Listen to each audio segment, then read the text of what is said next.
राजमाता ने कौशला देवी को सजा सुना दी थी, जिसमें उन्हें और त्रिलोक सिंह को आजीवन अंध कारागार में रखा जाने का निर्णय लिया गया था। अंध कारागार का नाम सुनते ही कौशला देवी के पैरों तले जमीन खिसक गई।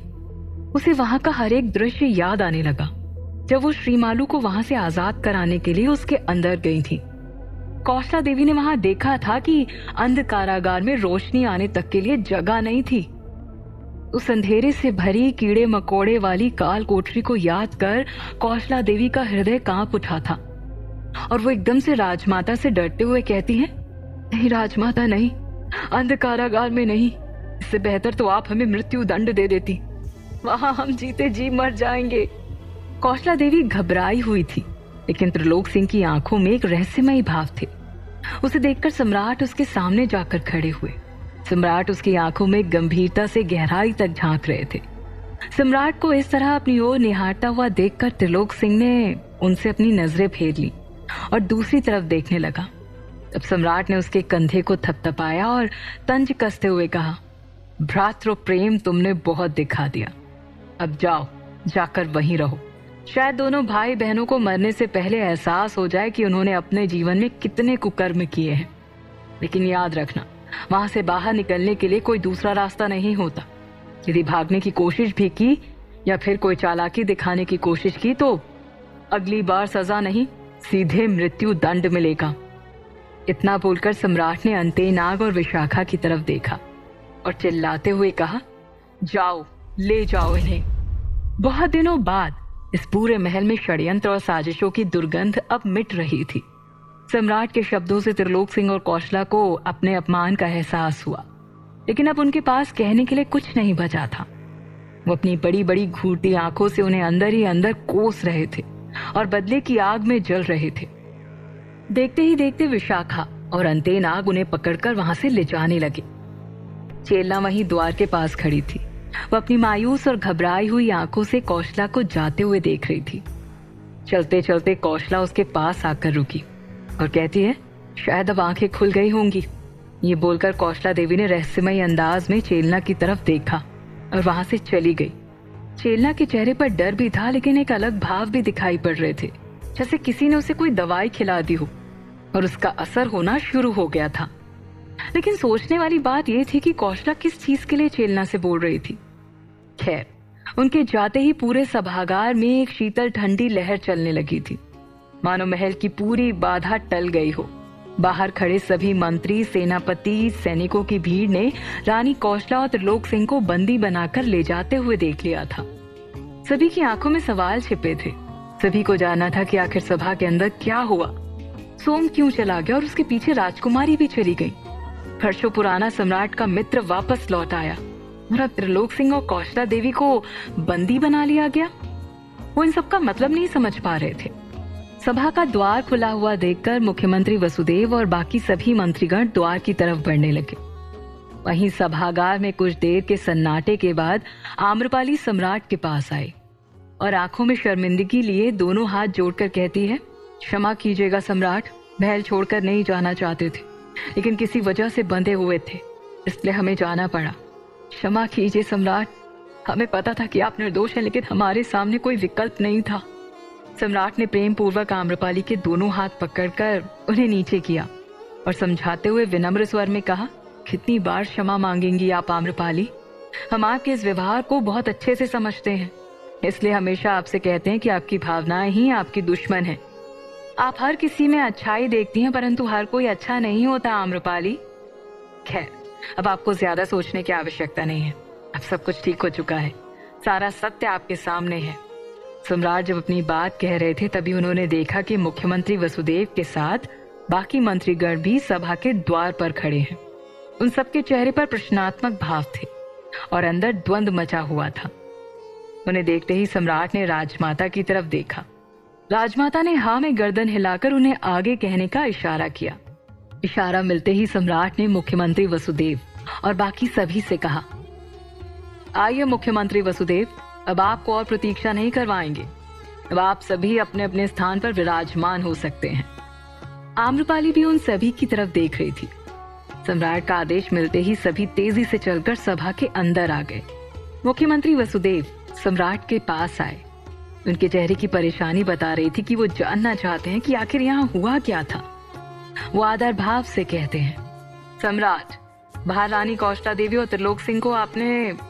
मुख्यमंत्री वसुदेव ने अपनी बात पूरी भी नहीं की थी कि सम्राट ने अपने हाथ से इशारा कर उनकी बात को बीच में ही रोक दिया और एक सुकून भरे स्वर में कहा, मुख्यमंत्री वसुदेव जी, आपकी चिंता हम समझ सकते हैं, लेकिन फिलहाल के लिए आप इतना समझ लीजिए कि महल में मंडराने वाला काला साया अब टल चुका है।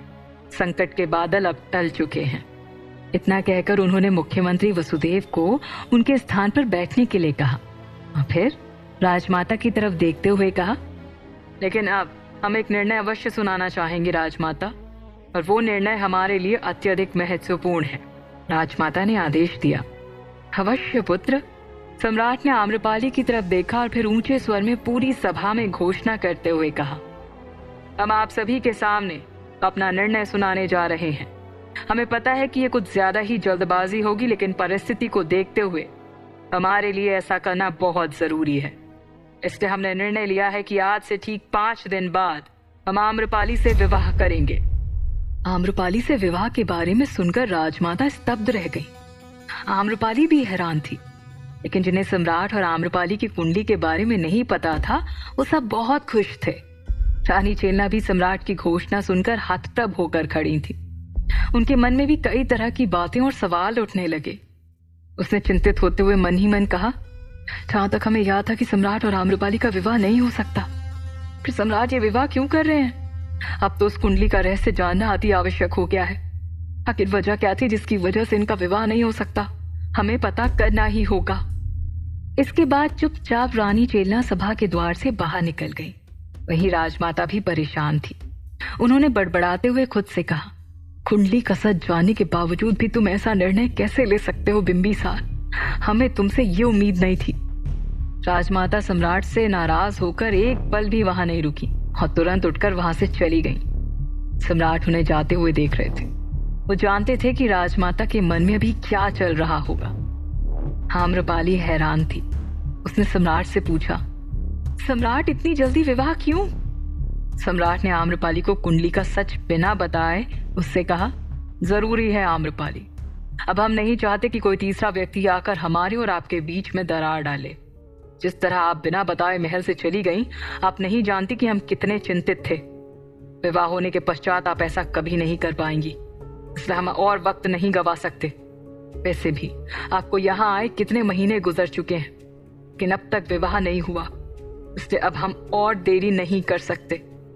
इतना कहकर सम्राट ने बाहर की तरफ देखा, जहां द्वार पर वर्षकार खड़ा था।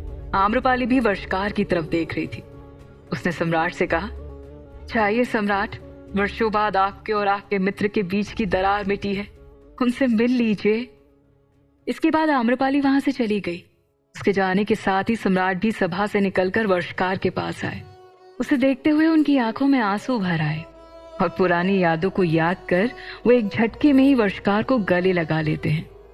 उन दोनों को देखकर ऐसा प्रतीत हो रहा था मानो बरसों बाद दो भाई एक दूसरे से मिले हों। दोनों की ही आंख से अश्रु की जलधारा बह रही थी। प्रेम का अथाह सागर दिखाई दे रहा था उन दोनों की आंखों में। सम्राट ने वर्षकार के दोनों कंधों को पकड़ा और एक मित्र की तरह उनसे कहा, क्षमा करना मित्र, मैं तुम्हें और मातंगी को समझ नहीं पाया। तुम दोनों ने हमेशा मेरा हर संकट में साथ दिया था और मैं तुम दोनों को ही कुछ बोलने का मौका ही नहीं दे सका। काश मैंने उस वक्त ठंडे मन से काम लिया होता तो शायद आज मातंगी भी हमारे साथ होती। वर्षकार के होठों पर सुकून भरी मुस्कान थी। उसने सम्राट को क्षमा मांगने से रोका और कहा, सम्राट, मातंगी भी ऊपर से ये सब कुछ देखकर खुश हो रही होगी। वर्षों पुरानी गलतफहमी दूर हो चुकी है और इससे बढ़कर हमारे लिए कुछ भी नहीं हो सकता। एक तरफ वर्षकार और सम्राट एक दूसरे से मिल रहे थे तो दूसरी तरफ आम्रपाली अपने कक्ष में पहुंची ही थी कि उसने सामने राजकुमारी मुकुंदा को खड़े देखा। राजकुमारी को वहां देखकर आम्रपाली दुविधा में आ गई। उसने पूछा, राजकुमारी आप यहाँ कैसे? राजकुमारी मुकुंदा की आंखें मायूस थीं, लेकिन उनमें अपने जीवन के प्रति आगे के लक्ष्य की झलक साफ दिखाई दे रही थी। वो आम्रपाली के पास आई और शांत स्वर में ठहराव के साथ कहती हैं, आम्रपाली, हम जा रहे हैं। आम्रपाली कुछ समझ नहीं पाई। उसके माथे पर शिकन आ गई। उसने तुरंत पूछा, राजकुमारी कहाँ जा रही हैं आप? राजकुमारी मुकुंदा ने मुस्कुराते हुए कहा, आम्रपाली, सोम को हम अकेला नहीं छोड़ सकते, हम उसके साथ जा रहे हैं। राजकुमारी मुकुंदा की बात सुनकर आम्रपाली निशब्द हो गई थी, लेकिन कुछ पल बाद उसने पूछा, क्या आप सच में? राजकुमारी ने हाँ में सिर हिला दिया और हामी भरी और कहा, आम्रपाली, सोम ने जो भी कुछ किया था प्रेम के वशीभूत होकर किया था। उसने कभी भी आपको नुकसान पहुंचाने के बारे में नहीं सोचा था, लेकिन जिस दिन उसे अपनी माँ के बारे में पता चला तो वो अंदर ही अंदर टूटने लगा। वो हर बात के लिए सम्राट को कसूरवार ठहराने लगा। उसे लगने लगा मानो उसके जीवन में सारी खुशियां सम्राट ने आने से रोक दी। इसी गलतफहमी का शिकार होकर उसने ये सब कुछ कर दिया। ऐसा कहते हुए राजकुमारी ने अपने दोनों हाथ जोड़े और आम्रपाली से क्षमा मांगते हुए कहा, सोम के हर एक व्यवहार और उन साजिशों से जिनसे आपको ठेस पहुंची है, मैं उसकी तरफ से आपसे क्षमा चाहती हूँ। आम्रपाली, उसे क्षमा कर दीजिए। राजकुमारी के शब्दों को सुनकर आम्रपाली भावुक हो गई। उसने कहा, धन्य है आप राजकुमारी, लेकिन हमने सोम को उसी वक्त क्षमा कर दिया था जब उसे अपनी गलती का एहसास हो चुका था। इसके बाद राजकुमारी आम्रपाली से विदा लेकर वहां से जाने लगी। आम्रपाली की आंखों में आंसू थे। इधर सोम राजमहल के बाहर जंगल की तरफ जाने वाले रास्ते पर एक बड़ी सी चट्टान पर बैठा हुआ था। रात हो चुकी थी, लेकिन जगह जगह जल रही मशालों की वजह से पीली रोशनी चारों तरफ फैली हुई थी। सोम ये सोच ही रहा था कि कहाँ जाएगा वो और क्या करेगा। तभी उसने देखा कि सामने से राहगीरों का झुंड नगर से निकलकर उसकी ओर आ रहा है। एक बैलगाड़ी उनके पीछे पीछे आ रही थी। उस बैलगाड़ी में कुछ बूढ़े, औरत और बच्चे बैठे हुए थे। बाकी जो चलने में सक्षम थे और जवान थे वो सभी पैदल चल रहे थे। उन सभी के चेहरे पर एक उल्लास दिखाई पड़ रहा था। उन्हें इतनी खुशी के साथ जाते हुए देखकर सोम के मन में सवाल पैदा हुआ और वो उन्हें रोककर पूछता है, आप लोग इतनी रात में कहाँ जा रहे हैं? उन सब में जो सबसे आगे चल रहा था, एक नौजवान युवक ने जवाब दिया, मित्र, सुना है कि पास के गांव में तपस्वी महान गौतम बुद्ध आए हुए हैं। वो कल से वहां ठहरे हुए हैं, इसलिए हम सब उनका आशीर्वाद पाने उनके दर्शन के लिए वहां जा रहे हैं। गौतम बुद्ध का नाम सुनकर अपने दिमाग पर जोर देने लगा था वो, और उसने कहा, आप उन्हीं की बात कर रहे हैं ना जो जीवन का सत्य जानने के लिए मात्र 27 वर्ष की उम्र में अपना महल त्याग देते हैं? राजकुमार सिद्धार्थ की बात कर रहे हैं ना आप लोग, जिन्हें अनुयायी बौद्ध भिक्षु कहा जाता है? उस नौजवान ने मुस्कुराते हुए कहा, तुमने बिल्कुल सही पहचाना। कहा जाता है कि उनमें दैवीय शक्तियां हैं। तपस्या करने के बाद उन्हें जीवन का ज्ञान प्राप्त हुआ है और वो हर किसी के जीवन की समस्याओं को चुटकियों में सुलझा देते हैं। उस युवक की बात सुनकर सोम को अचानक से कुछ सूझा और वो तुरंत कहता है, मित्र, यदि तुम्हें तकलीफ ना हो तो क्या मैं तुम लोगों के साथ चल सकता हूँ? सोम की बात सुनकर वो नौजवान युवक सोच में पड़ गया। उनके बाकी साथी आगे निकल चुके थे। वो उनकी तरफ देखते हुए काफी सोच समझ कर कहता है, मित्र, तुम हमारे साथ तो नहीं चल सकते, लेकिन हम जिस रास्ते से जा रहे हैं तुम हमारे पीछे पीछे आ सकते हो। क्षमा चाहता हूँ, लेकिन हम लोग अपने साथ किसी अनजान को लेकर नहीं चलते। इतना कहकर वो हाथ जोड़कर वहां से निकल गया। सोम उसे जाते हुए देख रहा था। तभी राजकुमारी मुकुंदा भी वहां पहुंच गई। उसने कहा, हमें खुशी है कि तुम अब तक यहाँ से नहीं गए, हम तो डर ही गए थे। सोम ने तुरंत उन लोगों के पीछे जाते हुए कहा, यदि हर समस्या का समाधान मिल सकता है तो हमें एक बार उनसे अवश्य मिलना चाहिए। ये बोलकर वो उन लोगों के पीछे पीछे जाने लगा। राजकुमारी कुछ समझ नहीं पाई, पर फिर भी वो उसके पीछे पीछे चल पड़ी। क्या गौतम बुद्ध से मिलकर सोम की जिंदगी बदल जाएगी? क्या रानी चेलना कुंडली का रहस्य जान पाएंगी? क्या आम्रपाली और सम्राट का विवाह संपन्न हो पाएगा?